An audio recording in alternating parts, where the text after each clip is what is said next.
નમસ્કાર પ્રિય ખેડૂત મિત્રો, ખેડૂત મિત્ર ચેનલમાં હું સિંગર કલ્પેશ આપ સર્વનું હાર્દિક સ્વાગત કરું છું।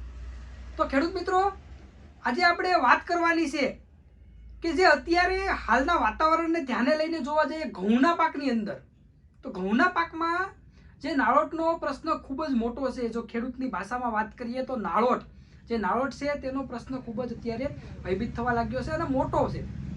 ખેડૂતોમાં રોષ જોવા લાગ્યો છે કે ભાઈ અમારા ઘઉં છે તે સુકાવા માંડ્યા છે, સુકાતા જાય છે, પણ તેમની અંદર એક જે ગાભમારની ઈયળ આવતી હોય છે, આ ઈયળના કારણે તે સુકાવા લાગે છે। જે ઈયળ છે તે નીચેથી મોગરો કટિંગ કરી નાખે છે અને તે ઉપરથી સુકાવા લાગે છે અને નીચે તે ફૂટવા લાગે છે। ફૂટવાના કારણે જે નવી ફૂટો છે તેમાં પણ તે એટેક કરે છે અને તે પણ તે સુકાવા લાગે છે। તો ખેડૂતને એવો પ્રશ્ન ઉદ્ભવ થાય કે મારા ઘઉં છે તેમાં કંઈક અલગ જ રોગ આવ્યો છે અને તે સુકાવા માંડ્યો છે। આ પ્રશ્ન આજે આપણા વિસ્તારની અંદર ખૂબ જ મોટો થવા લાગ્યો છે ખેડૂત મિત્રો। તો મિત્રો, તેમના નિયંત્રણ માટે આજે વાત કરું તો ખૂબ જ સરળ છે। તો તેમના નિયંત્રણની વાત કરું તો મેં અગાઉના વિડીયોમાં પણ જે વાત કરેલી છે કે જે નાળોટ આવતો હોય છે તેમની અંદર સિઝન્ટાના એમ્પ્લિગોની મેં ભલામણ કરેલી છે કે જે ખેડૂતના રિવ્યૂ છે ખૂબ સારામાં સારા રિઝલ્ટ છે।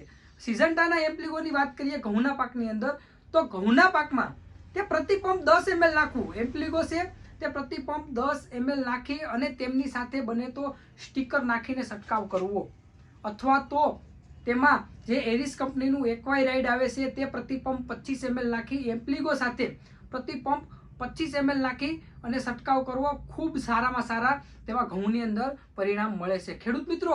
તો આ ઉપાય કરવાનું ભૂલશો નહીં। એ ખેડૂત મિત્રો, જો આમાં કંઈ પણ તમને પ્રશ્ન થતો હોય તો તમે મારા કોન્ટેક્ટ નંબર છે 9813254004, આમાં મને કોલ કરીને પણ તમે પૂછી શકો છો, અથવા તો તમે વોટ્સએપ દ્વારા મેસેજ કરીને પણ તમે પૂછી શકો છો, અથવા તો તમે અમારી યુટ્યુબ ચેનલ પર કમેન્ટ બોક્સના માધ્યમથી કમેન્ટ કરીને પણ તમે જાણી શકો છો।